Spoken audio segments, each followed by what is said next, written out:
Queridos irmãos e irmãs, a palavra de Deus hoje nos fala como Jesus vem curar as feridas mais profundas do nosso coração. Nós sabemos pela Sagrada Escritura que toda a realidade, toda a criação, como diz São Paulo, sofre as dores do parto, geme, esperando a redenção, a libertação dos filhos de Deus. De alguma forma, toda a realidade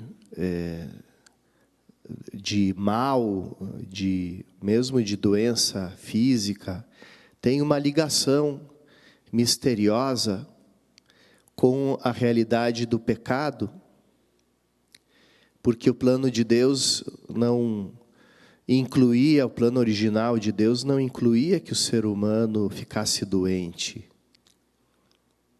Então, a doença, a morte, o envelhecimento, a fraqueza, tudo isso vem como consequência do pecado.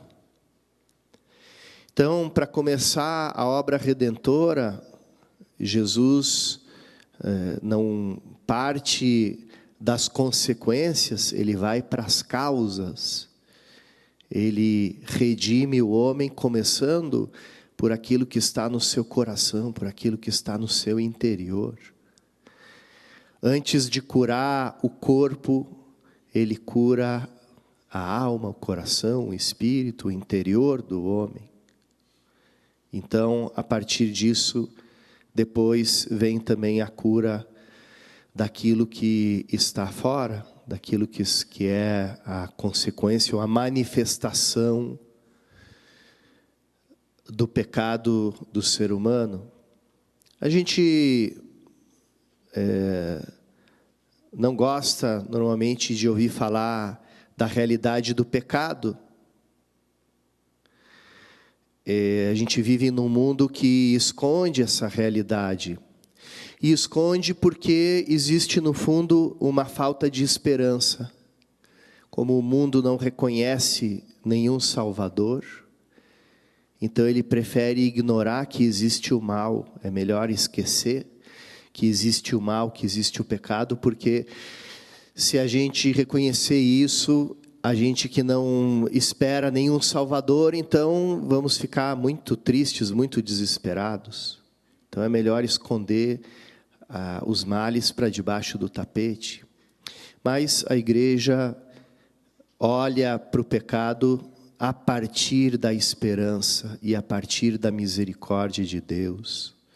Então a gente não tem medo de falar do pecado, porque o pecado já está resolvido. A gente tem um Redentor, a gente tem alguém que nos libertou do pecado, do mal, da morte. Então nós não temos medo de nos aproximar dessas realidades. Se a gente lembra aquilo que foi dito, a primeira leitura, a profecia de Amós, vejam bem, quando Deus permitiu que o povo de Israel tivesse reis, a ideia inicial é que o povo não tivesse reis, que o único rei fosse Deus. E que o povo de Israel fosse regido apenas por juízes, por pessoas que arbitrassem conflitos, mas o rei seria Deus. Mas o povo de Israel ficou um pouco com aquele complexo que muitas vezes nós católicos também temos, que é: por que nós não podemos ser como os outros? Por que nós não podemos ser como as outras pessoas, como os outros povos? Nós queremos ter os mesmos costumes dos outros povos, Nós não queremos ser um povo especial, um povo sacerdotal, um povo consagrado a Deus. Queremos ser um povo normal. Então, pediram um rei, pediram que Israel tivesse reis. E Deus permitiu. Deus permitiu porque também, a partir desse caminho dos reis, Deus prepara também a espera do Messias, do rei definitivo, que é Cristo. E ao lado da figura do rei, que era uma figura de um poder absoluto, e muitos povos davam até um caráter divino para os reis, ao lado dessa figura do rei, Deus suscita o profeta. O que é o profeta? É aquela pessoa não institucional, aquela pessoa que não faz parte de nenhuma estrutura de governo, nem de poder, nem de nada. Ele é chamado diretamente por Deus e fala em nome de Deus. E o que o profeta faz? Ele diz para o rei: fica atento, porque você não tem o poder absoluto. Alguém tem um poder maior que você. Alguém te julga, e esse é Deus. Deus está por cima do rei. E isso era uma mensagem que nenhum rei gostava, que nenhum governante gostava, e até hoje nenhum governante gosta de pensar que tem alguma autoridade acima da dele, né? Ele quer ter sempre autoridade. Todos nós, né, quando temos um posto de mando, de autoridade, a gente não quer que ninguém nos diga o que a gente deve fazer, né? Sou eu que mando, eu que sei das coisas, eu que faço do jeito que eu quero. E Amós, ele também foi chamado, numa época muito interessante, que no Reino do Norte, ali, Betel, os reis tinham contratado profetas profissionais, ou seja, falsos profetas, né? Porque o profeta, na verdade, ele não é contratado pelo rei, ele é chamado por Deus. Mas eles contrataram profetas que ficavam em torno da corte do rei, só adulando o rei, dizendo: rei, você está fazendo tudo certo, tudo que você faz é bom, vai dar tudo certo contigo. Evitavam falar daquilo que era negativo para o rei. Aí aparece esse profeta Amós, incômodo, dizendo: olha, do jeito que está, com essa idolatria, com esse adultério espiritual aqui desse povo, isso aqui vai ser tudo invadido, destruído, o rei vai ser deportado. Então começou a falar das consequências da atitude idolátrica e infiel do povo, e ninguém gostava de ouvir isso, e muito menos o rei. Então o rei mandou Amazias, né, para dizer para Amós: olha, vai lá para o outro reino lá do sul, e aí tenta ganhar vida lá como profeta, né?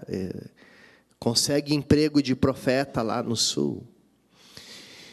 E Amós disse: não, eu não sou um profeta profissional.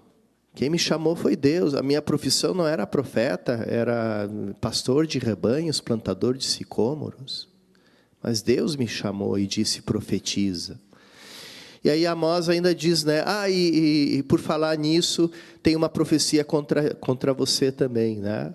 Você vai morrer, a tua mulher vai se prostituir, etc. Então também vaticina as consequências, né, da vida do falso profeta. Quando a gente lê o Evangelho, a gente vê que Jesus lida com a mesma realidade do pecado, mas Jesus vem trazer a misericórdia.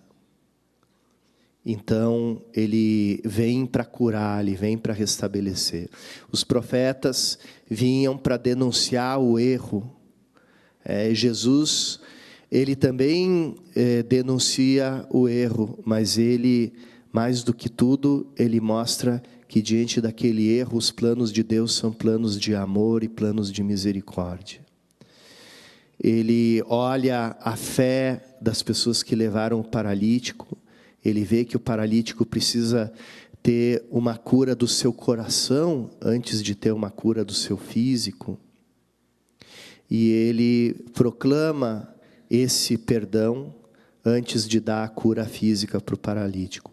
Eu acho que também nós devemos levar para a nossa oração isso, né? Quantas vezes a gente pede bens materiais e favores materiais na nossa vida, na nossa saúde, na nossa condição financeira, nas nossas relações familiares. Mas a gente, quantas vezes junto com esse pedido não vem um pedido de conversão do nosso coração, que é o mais importante. A gente não deve deixar de pedir a Deus por todas as nossas necessidades.